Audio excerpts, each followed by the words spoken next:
Usually, when we look at the broader economy, we tend to fixate on the really loud things, right? Oh, absolutely. The noise. Exactly. We watch the stock market reacting to some sudden jobs report, or, we dissect the spectacle of a massive tech IPO, or we just panic when crude oil jumps $10 overnight. Yeah. Human nature just naturally draws us to the spectacle. Right.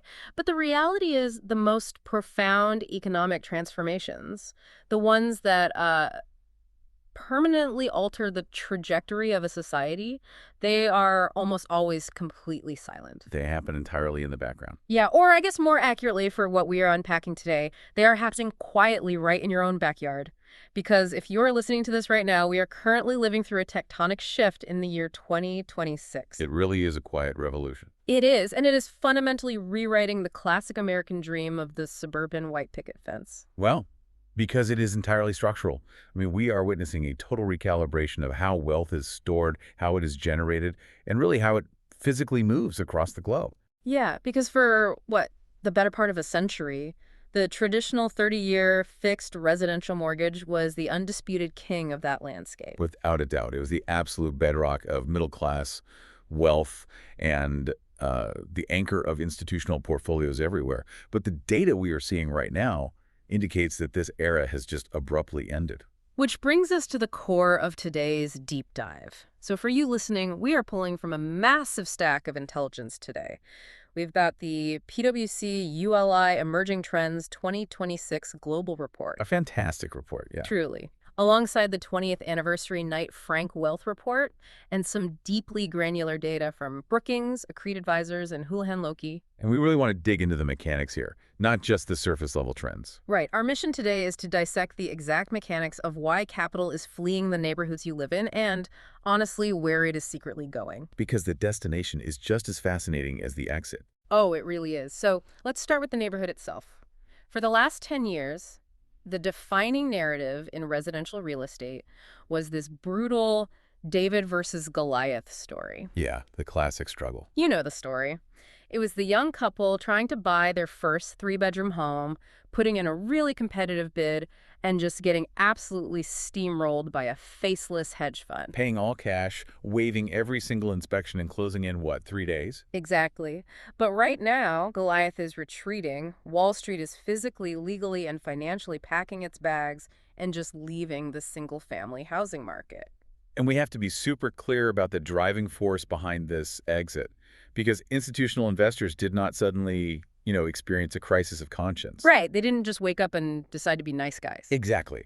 They're being forced out through a highly coordinated regulatory weaponization of the tax code. So let's look closely at the mechanics of this legislation, specifically the White House's January 2026 proposals and the Senate's bipartisan 21st Century Road to Housing Act. Which is a massive piece of legislation. Huge. And just to set the ground rules for you listening today, we are not taking a political stance here. We are not here to endorse these policies or to criticize them, right? Right, strictly impartial. Yeah. We are just analyzing the raw financial mechanics of the legislation and tracking how the capital markets are reacting based on our source material. Exactly. So how exactly does a piece of legislation effectively evict Wall Street from the suburbs? Because they didn't just outright ban them from buying houses, did they? No, and the brilliance, or I guess the lethality, depending on your perspective of this legislation, is that it avoids a crude outright ban. Because a blanket ban would just mean decades of constitutional litigation, right? Precisely. It would be tied up in courts forever.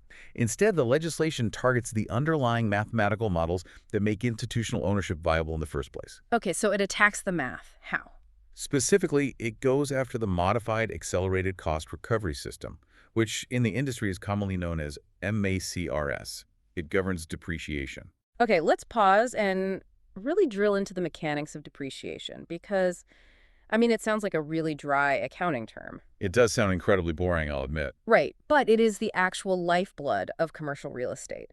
So in traditional real estate investing, the tax code allows an owner to deduct the gradual loss of a building's value over a set period. Usually about 27.5 years for residential property. Right, and it creates this massive paper loss that legally shields your actual rental income from taxes, even if the physical property itself is actively appreciating in market value. That is the exact mechanism. It is an extraordinary tax shield. And when you operate a real estate investment trust, or a REIT, Your entire dividend structure relies on that shield. To deliver a compelling internal rate of return to the shareholders. Exactly. And the Road to Housing Act specifically strips those depreciation benefits away from corporate entities that own over 50 single-family homes. Wow. So over 50 homes and boom, your tax shield is just gone. Gone. And without that shield, the effective tax rate on their rental yield just skyrockets. So an institutional portfolio that was generating, say, a highly attractive 12% IRR might suddenly drop to a 4% yield. And at a 4% yield, I mean, taking on the operational friction of property management makes absolutely zero sense. None. Especially when you can get a comparable risk-free return simply buying government bonds. They are literally making the buy-and-hold model mathematically uninvestable. But the legislation actually goes further than just stripping the tax shield, doesn't it? It does. It introduces a forced liquidation component. Right. The mandate requiring a 10% annual divestment of existing portfolios for these corporate landlords. Yeah. And you have to ask yourself, how does the market price a publicly traded company when it is legally forced to liquidate its core assets? Well, I would assume it prices it as a distressed asset. Exactly. It prices it as distressed.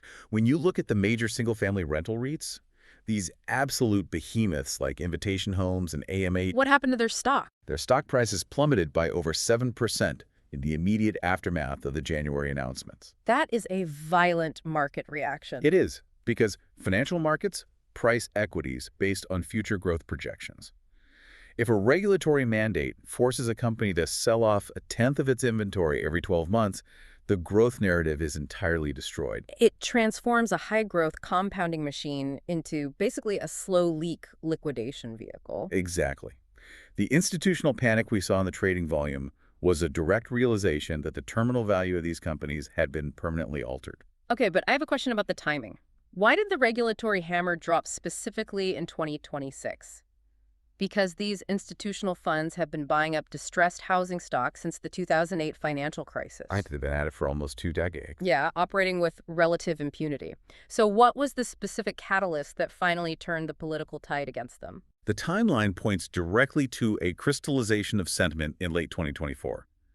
The actual turning point was a landmark $48 million settlement between the Federal Trade Commission and Invitation Homes. Ah, the FTC settlement. And what's interesting there is the FTC did not go after them for outbidding homebuyers, did they? No, not at all. They went after them for deceptive, systemic operational failures. I read the breakdowns of that settlement in our sources, and the granular details are they're what really shifted the narrative. The details were incredibly damning. Right. The allegations weren't just about broad market dynamics. They were about predatory junk fees, mandatory smart home tech fees for tech that simply didn't work. Arbitrary administrative charges, utility billing markups, you name it. But the absolute worst part was the systemic failure in home maintenance. I mean, we are talking about severe neglect here. Yeah, like HVAC systems completely failing during extreme summer heat waves in the Sun Belt. And the corporate tenant portals simply auto-closing the emergency maintenance tickets without anyone fixing the AC.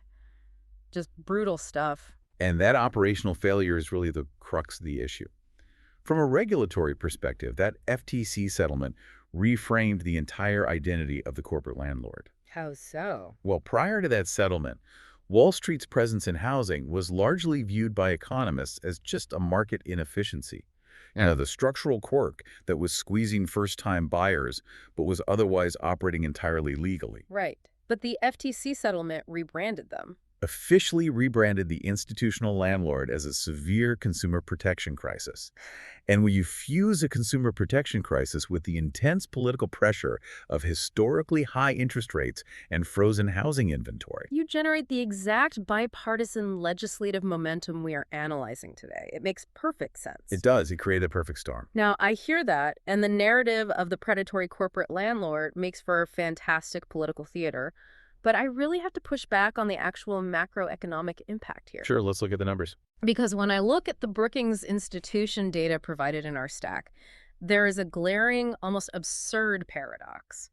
Globally, large institutional investors own roughly 3% of the total rental stock. Just 3%, yes. But if you look at the total owner-occupied housing stock, they control less than 2%. So if Wall Street's actual footprint is statistically that microscopic, why are they the ultimate political scapegoat? That is the big question. Right, like are lawmakers just passing aggressive legislation for optics? Are we essentially reshuffling deck chairs while the broader housing market just sinks? That skepticism is entirely warranted, and frankly, it is the primary counter-argument circulating among housing economists right now. Because the math doesn't seem to add up to a real solution. Right. If you force institutional buyers to liquidate their portfolios, you might, in aggregate, inject a 1 to 2% supply increase back into the national owner-occupied market. Which, over a multi-year divestment period, is statistically insignificant. Exactly. It will not meaningfully depress home prices. It will not solve the nationwide affordability crisis. However, the flaw in that macroeconomic view is that it relies on a national average. And real estate is hyperlocal. Hyperlocal. The national average of 3% masks a very real phenomenon known as operational alpha. Okay, let's break down operational alpha because the way these funds actually deploy capital is fascinating. They don't just buy a house in Nebraska and then a house in Oregon and one in Maine, right? No, they cluster their acquisitions with terrifying precision. Exactly. Operational alpha in the single-family rental space is entirely dependent on extreme density. These entities target high-growth, Sunbelt migration hubs where they can basically establish localized monopolies. And the Accrete Advisors Q1 2026 data highlights Atlanta as the ultimate case study for this. Atlanta's the perfect example. In specific Atlanta submarkets, institutional ownership of single-family rentals didn't sit at 3%, it surged to 27%. Wow. Over 1 in 4 rental homes in a major metropolitan hub owned by corporate funds. I mean, that fundamentally alters the reality of the local market. It completely distorts it. When an institution controls 27% of a localized market, they establish a structural price floor for rents. They basically set the market rate. But more importantly, for the fund's balance sheet, they unlock massive economies of scale, especially regarding maintenance and operations. Exactly. If a fund owns a single home in a zip code, dispatching a plumber costs standard retail rates, say $150 an hour. Right, standard mom and pop landlord stuff. But if a fund owns 200 homes within a 5-mile radius, they don't hire external contractors. They put a full-time W-2 maintenance technician on staff in a branded van executing a daily route. Oh, wow. So their per unit operating expense just plummets. It plummets to levels that an individual mom and pop landlord simply cannot mathematically compete with. That extreme margin expansion, that is operational alpha. I see. So if you aggressively legislate these highly efficient, scaled operators out of the market, you might get a tiny localized bump in homes available for purchase. But aren't you simultaneously sabotaging the future supply of the rental market? That is the precise danger highlighted in the Brookings analysis. Yes, because the efficiencies are lost. Right.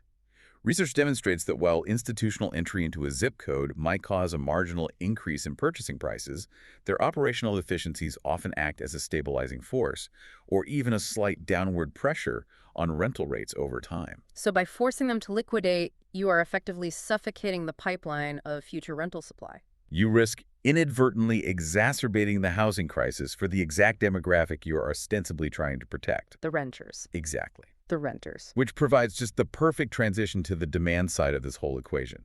Because if Wall Street is legally barred from buying up existing neighborhood stock, there is suddenly a massive vacuum. A huge void in the market. But ironically, young families are not rushing in to fill that void. They aren't buying the homes Wall Street is being forced to sell. No, they are actively choosing to remain renters. And this introduces a concept that our source materials refer to as the forever renter, which I find fascinating. It is a massive behavioral shift. To really understand the psychology of the forever renter, we have to strip away the emotional attachment to the quote-unquote American dream. Right. Stop thinking about the picket fence and just look at the math. Exactly. Look strictly at the brutal mathematical reality of 2026. The historical orthodoxy that renting is simply throwing money away or, paying someone else's mortgage. That idea has been completely inverted. Entirely. Renting is no longer a temporary stepping stone for people who just lack a down payment. It has evolved into a deliberate, mathematically superior financial strategy. Even for high net worth individuals, which we will get to in a second. But first, let's walk through the exact numbers provided by the Accrete Advisors Sector Intelligence Report, because the spread is just staggering. It really is. So we are looking at a 30-year fixed mortgage rate hovering right around 6.8%. which for an entire generation of millennials who came of age during an era of artificially suppressed 3% interest rates. I mean, 6.8% feels punitive.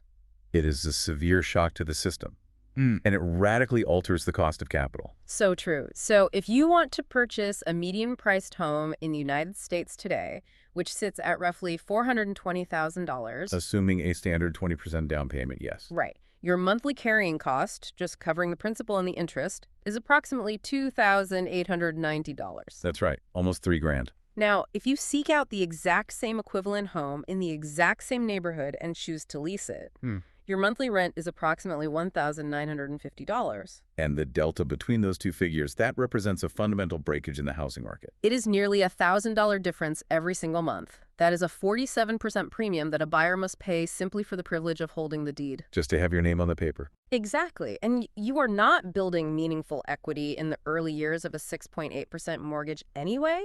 The vast majority of that $2,890 is going straight to the bank as interest. Right. Whereas if a renter takes that $1,000 in monthly savings and deploys it into an S&P 500 index fund. Yielding, what, a historical average of 8%? Right.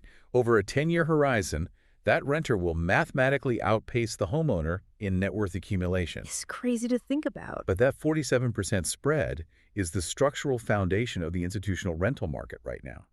It is why the single-family rental sector has permanently transitioned from an experimental niche into a mature core asset class. Because the demand is no longer cyclical. It is durably baked into the macroeconomic environment because the affordability barrier is just at a multi-decade extreme. Exactly. But okay, that only addresses the new market entrants, the people looking to move out of an apartment into a house. What about the massive cohort of people who already own homes? The existing supply. Right.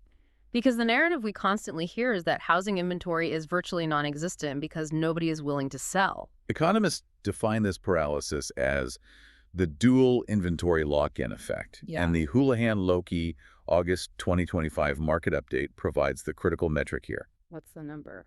Currently, 62% of all active mortgage holders are locked into interest rates below 4%. 62%.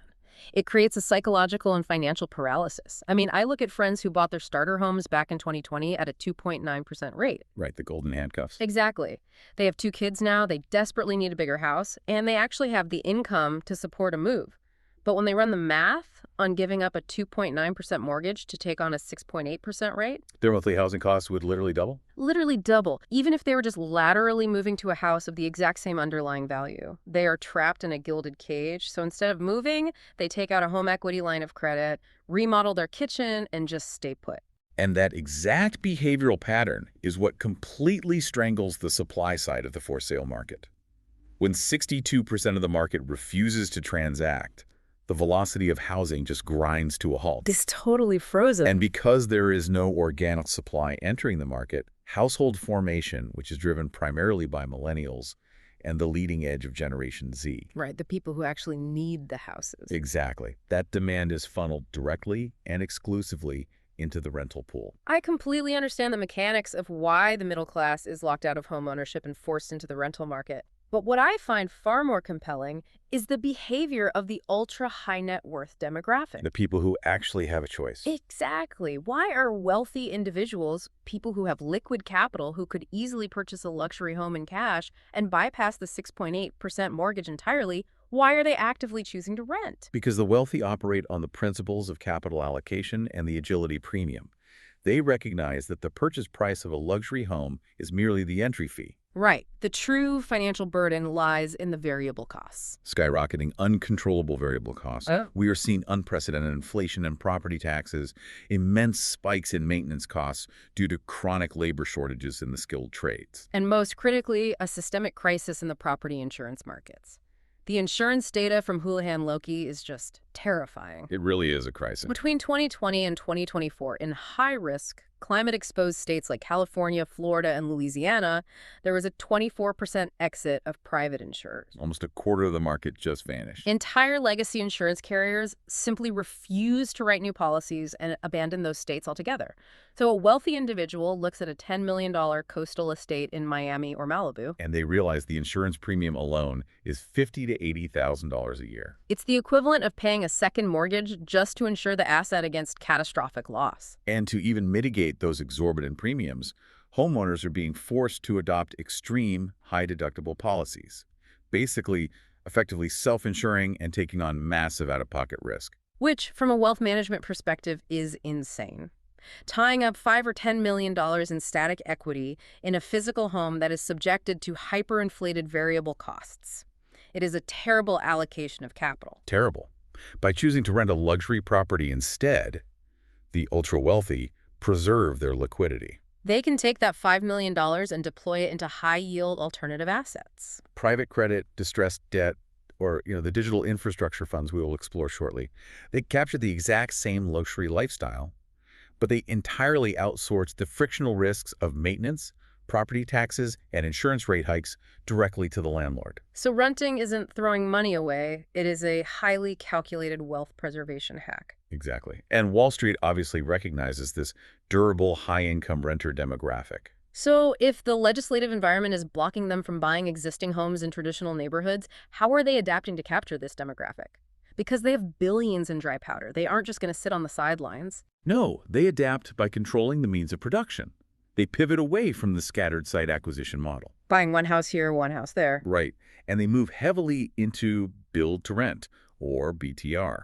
According to CRE Daily, BTR construction now accounts for over 7% of all single-family housing starts in the United States. Which is up massively from a historical baseline of around, what, 2%? Yes, a huge jump. So instead of engaging in bidding wars for individual houses scattered across 50 different neighborhoods, they are purchasing massive tracts of raw land and building entire master-planned rental cities from the ground up. It is the ultimate evolution of the institutional housing model, because it solves every operational and political liability simultaneously. Well, firstly, it sidesteps the political toxicity. I mean, you cannot be accused of outbidding a young family for an existing home if you are the entity actually constructing the home. Exactly. You are adding to the supply. And secondly, it allows for vertical integration of design. Oh, right, like standardizing everything. Yes.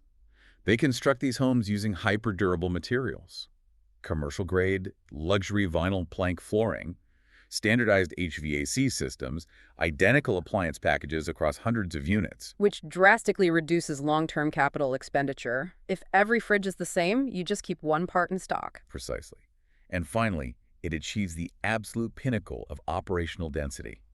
Instead of owning 50 homes spread across an entire county, you own a contiguous, gated neighborhood of 200 homes. You have one landscaping vendor, one centralized maintenance facility right on site, and a unified leasing office. It is a perfectly closed ecosystem designed explicitly for maximum yield extraction. It is a brilliant pivot, I have to admit. But I have to wonder about the regulatory whack-a-mole here, because if they are building entirely new neighborhoods designed explicitly to monopolize the local rental market, how long until municipal zoning boards catch on and start blocking BTR permits? Zoning is absolutely the primary headwind for the BTR model right now. Municipalities are very wary of transient populations. You already see local city councils pushing back, arguing that BTR communities don't contribute to the long-term civic stability that comes with homeownership.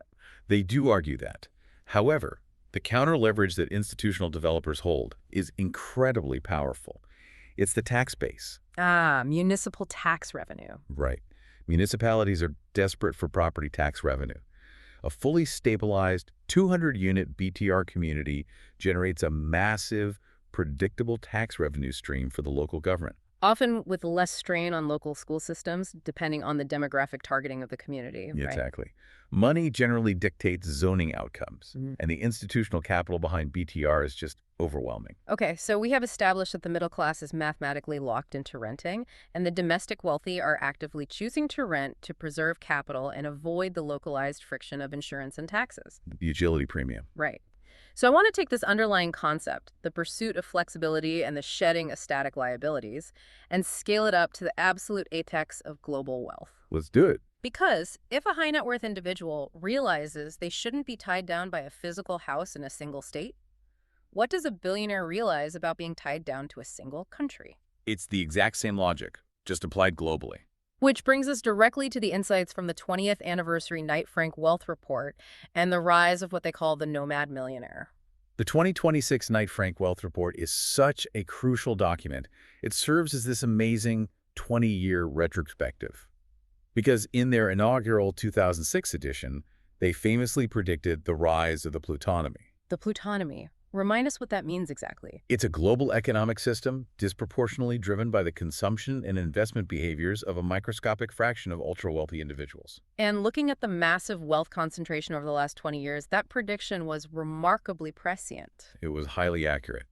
However, the behavioral rules governing that plutonomy have fundamentally inverted since then. How so? Well, 2 decades ago, the hallmark of immense wealth was the aggressive accumulation of static, physical assets in major global hubs.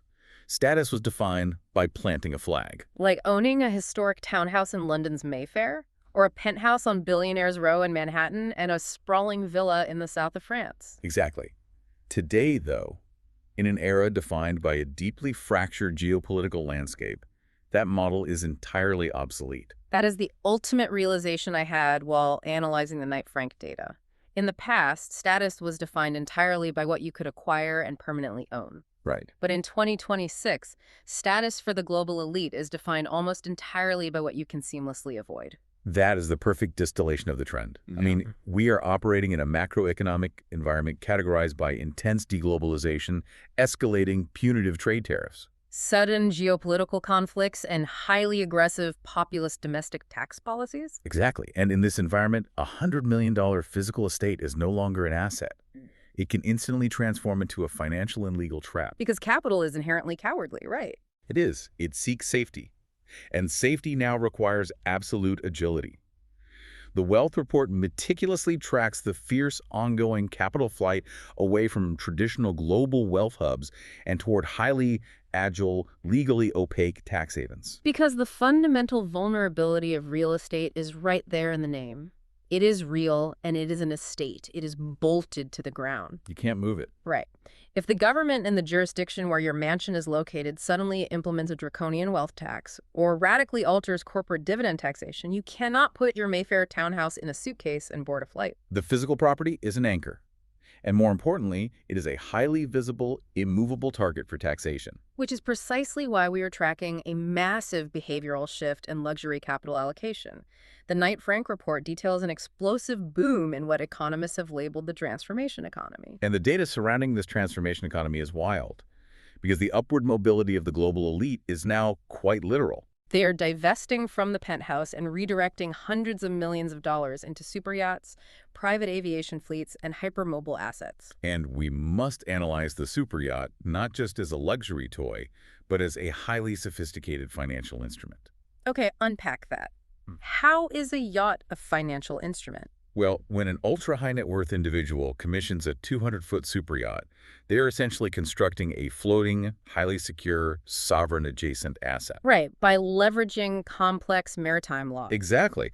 By flagging the vessel in jurisdictions like the Cayman Islands or the Marshall Islands, they create a mobile entity that sits outside the immediate punitive tax reach of their home nation. It allows them to physically transport their primary residence, their security apparatus, and their operational capital out of an unfavorable geopolitical jurisdiction at a moment's notice. It is literally treating the ocean as a fiscal jurisdiction. It makes perfect logical sense.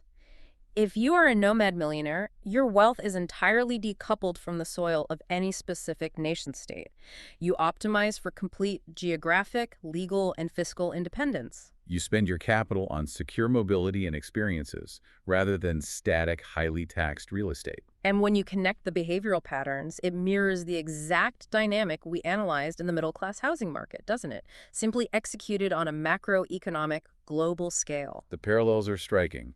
The suburban family chooses to rent to avoid a 47% mortgage premium and the friction of a broken HVAC system. And the global billionaire chooses to live on a Cayman flag vessel or cycle through short-term leased luxury properties globally to avoid punitive wealth taxes and the friction of sudden geopolitical instability. Across every single demographic, the ownership of massive, physical, heavily taxed real estate is increasingly viewed as a severe liability. Agility is the ultimate defining status symbol of 2026. Absolutely. Which sets up the most profound, trillion-dollar question of this entire deep dive.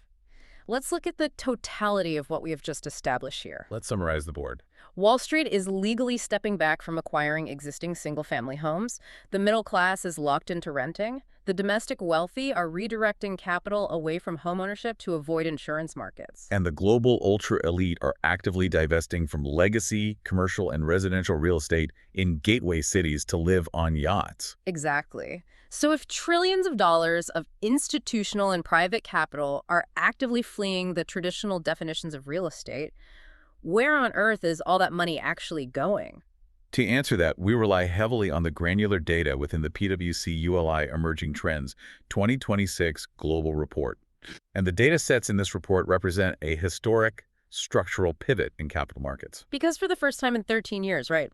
Essentially since the recovery period following the great financial crisis, Institutional investors' target allocations to traditional real estate have actively declined. 13 years of uninterrupted dominance. Real estate was the undisputed golden child of the institutional portfolio. And now the capital is actively walking away. It is abandoning traditional asset classes. Office towers, regional shopping malls, and even specific multifamily residential sectors. And that fleeing capital is facing intense yield competition.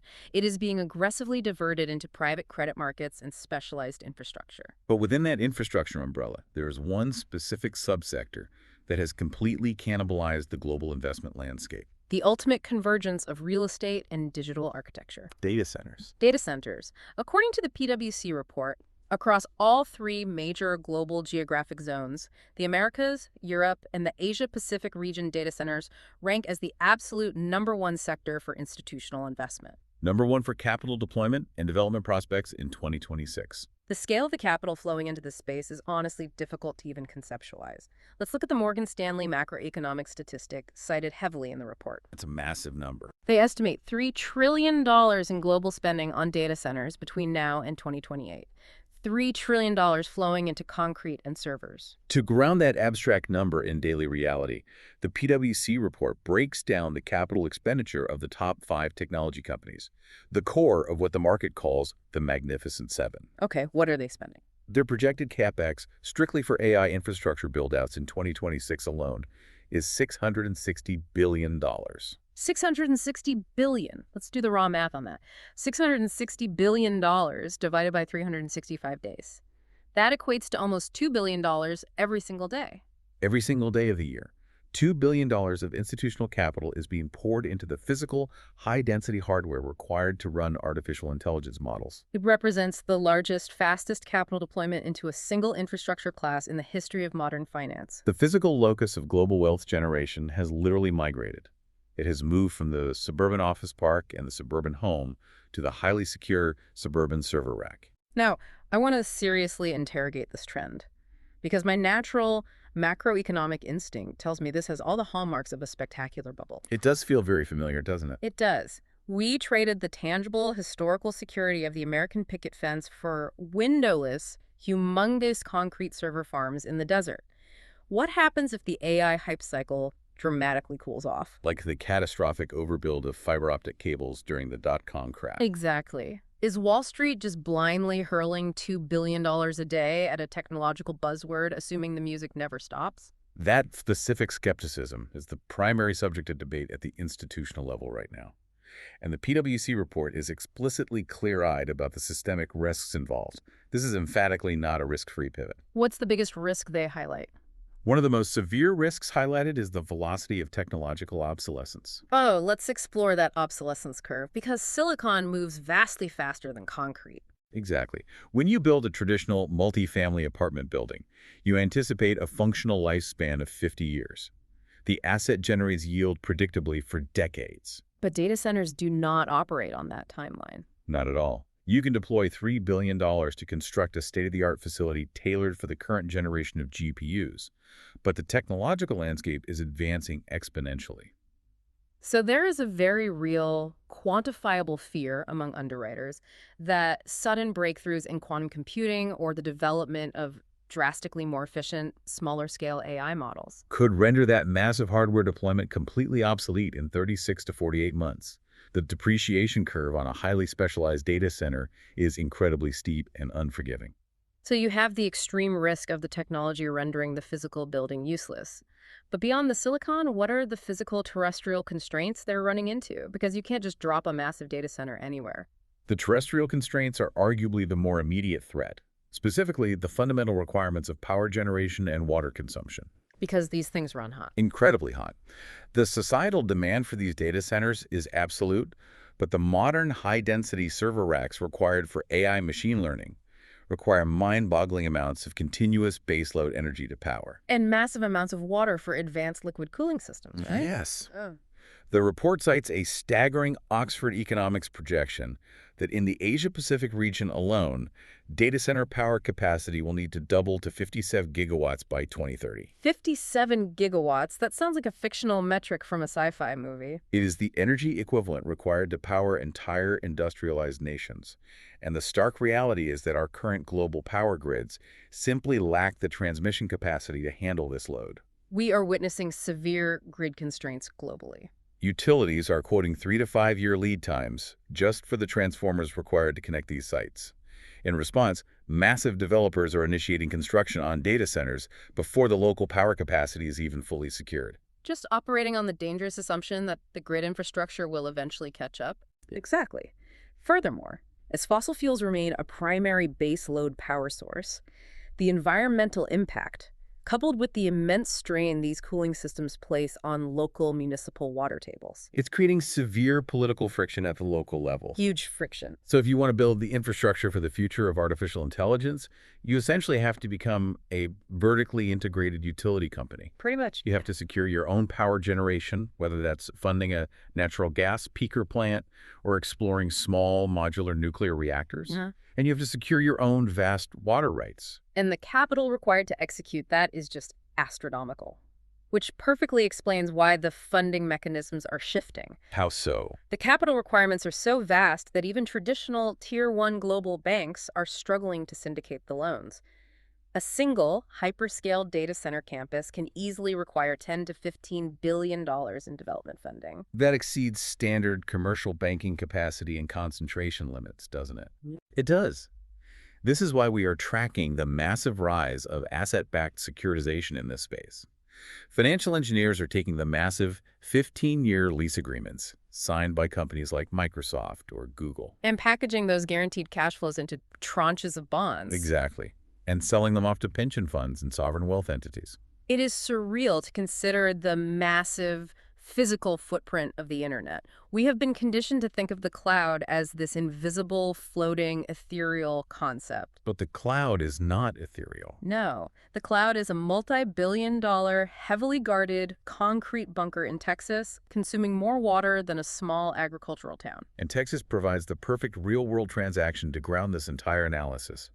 If we look at the CRE daily market reports from late April 2026, we see a massive deal executed by DataBank. Oh, I saw this. They successfully secured a $2 billion construction loan, right? Yes, to accelerate the delivery of a fully leased AI-powered data center campus located just south of Dallas, Texas. $2 billion solely for the construction loan. That isn't even the final asset value. Precisely. And this specific transaction represents the ultimate synthesis of every macroeconomic trend we have analyzed today. Because why is this massive campus being built in Dallas? Because Dallas is in the Sun Belt. It offers favorable corporate regulations, vast availability of raw land, and critical access to major power grid interconnects. It perfectly mirrors the exact geographic migration patterns we saw when Wall Street was aggressively scaling the single-family rental market. Sunbelt migration meets the AI infrastructure boom. The institutional capital has followed the exact same geographical path. It has simply shifted its target asset class, transitioning from building houses for people to building high-density houses for servers. Because fundamentally, the servers pay a vastly higher premium on rent, they require zero subjective maintenance, and they never complain to a local zoning board about the neighborhood landscaping. It is a completely pure, frictionless, operational real estate play.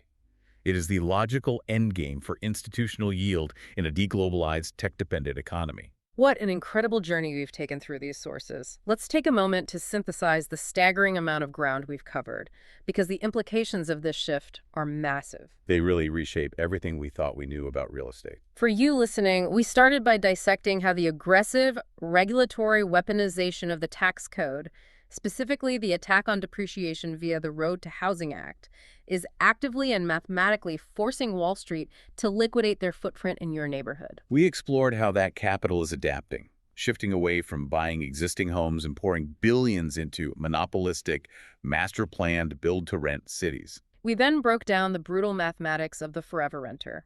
We explored how a massive 47% cost premium to own, combined with 62% of homeowners trapped in the gilded cage of a 3% mortgage, has structurally altered the housing market. Renting is no longer a stopgap.